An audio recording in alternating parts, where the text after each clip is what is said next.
Hi, my name is Lisa Gomes. This is a kind of a screenshot of how I found the internship. The internship I found was in a family support center in Cedar City, Utah.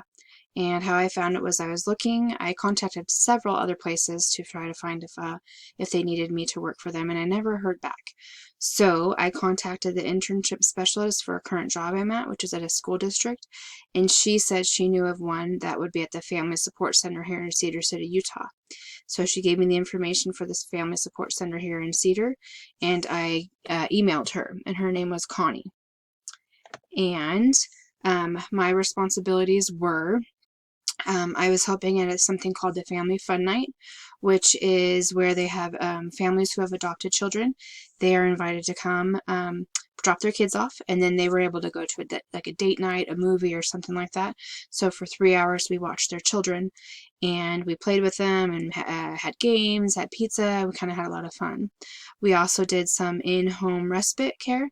So this would also be for adoptive families or whoever signed up for it. They didn't have to necessarily be adoption, but they would say, I need someone to come babysit for us, and so we would come for 3 hours as they were left, and they went shopping or went to a movie or something along those lines if they just needed a break. I did nursery care at the local respite in town as well, and that was behind one of the grocery stores. And basically that respite was you can drop your children off for up to 3 hours, and there's always two or more people at the care center, and they would feed and change and watch your children for 3 hours, and there was a time limit on that. There was also crisis care there as well, so if there was a child that was in crisis or something happened, they could be there as well. And there was a 72-hour, not hold, but there was a 72-hour period where they can stay there. And if it needed to be, there would also be longer. There was also shelter kids that were dropped there.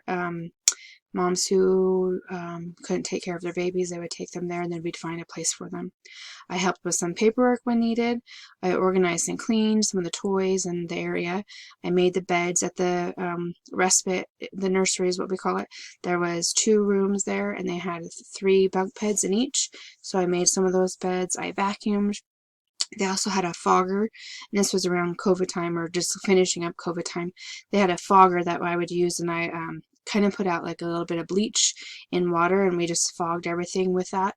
I did the dishes when needed. I played with the kids that were there at the center, and I just made sure that they felt loved and safe, and that was amazing. I found that I learned compassion, and I learned empathy. I learned that life is not easy for these children, something that I wasn't privy to when I was growing up. I didn't have this kind of lifestyle. I didn't have to go through that.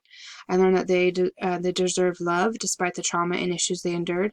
I learned that they could do the hard things, and so could I. This was kind of baptism by fire on this one. I didn't know what I was getting into until I was there, and it was a tough one. I learned, like I said, I learned I can do hard things. I learned that I could love any child given any circumstances. I learned that we are all our children of God, and He amazingly created us in His image. I learned that most kids are very resilient. There's a couple that I can see trauma had affected them, and that would be something that they have to go to therapy for. I learned that a listening ear in a conversation could totally change these lives. I learned that I was put on earth to help and love children, even the ones I did not carry myself. I have 2 girls. The most important connection I made with my coursework and what I experienced in this internship was that all humans require love, despite what age they are. They want to feel accepted and loved, and communication is key to any relationship. And it also involves listening. A lot of people don't think that communication involves listening, but that's a huge, huge portion of communication is actually just listening. And some of these kids just wanted you to hear them. And that was amazing to find out and to see and experience. Would I recommend this site experience to other students? Yes, I absolutely would. And if you want to, you could call the Family Support Center in Cedar City, and the lady that you would contact is Connie Saward. Like I said, this has completely changed my life for the better. It was, like I said, eye-opening when I first went in there, because it supports families. They also had I never had to deal with this, but they had a person that was there to stay there for people that were divorced. They would drop off children, and they'd be the median.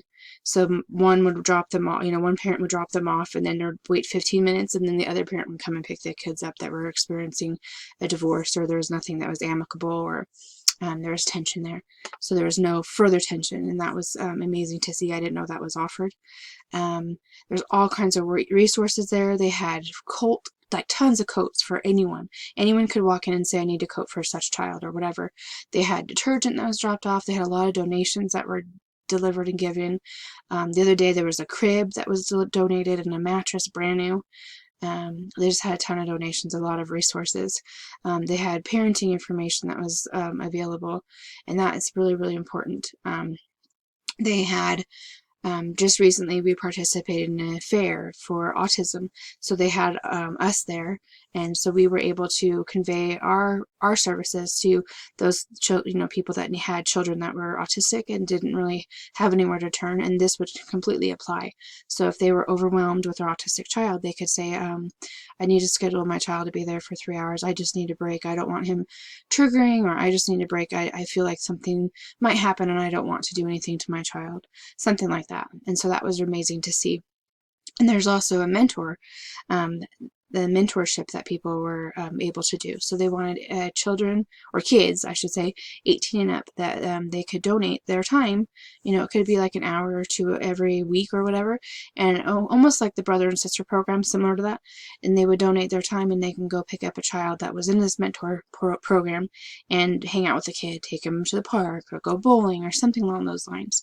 And that would help them find that people do care and they do love them. And I thought that was an amazing thing to find out. I recommend working for a family support center. Like I said, my life has forever been changed from my experience there. I didn't expect the impact that it would have.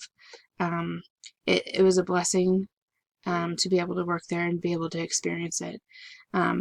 If you have any questions or you want to know more about a family support center in Utah, there's one in Logan, there's one in St. George, there's one in Cedar, I believe there's one in Salt Lake, and there's others that are kind of around that area, but they all kind of do the same thing. So if you need any answers to your questions, please contact me. You can contact Brother Mays, and he can give you my information. I would be happy to talk to you or tell you more if this isn't sufficient enough. But like I said, this is an amazing program, and I think more people need to know about it. And I have been able to tell whomever I talk to, and I handed out pamphlets. I gave some to my bishop. I made sure that I passed the word along. And it was, like I said, a blessing to me. I think maybe I wasn't supposed to hear from the other internships that I reached out to, because I emailed them and they were going to be online. I was hesitant to take something that I had to do hours with because I work 6 hours a day, and I'm a mom, and I have 2 girls and a wife, and so I didn't know if I could do this. And I'm so glad I did, and I think there was a complete reason that I was put into this position, and I'm so glad I was able to do it. And like I said, I hope you consider this. This is an amazing resource, and it's an amazing program, and I support it. And I'm so glad I was able to do it. Thank you so much for listening, and have a super day.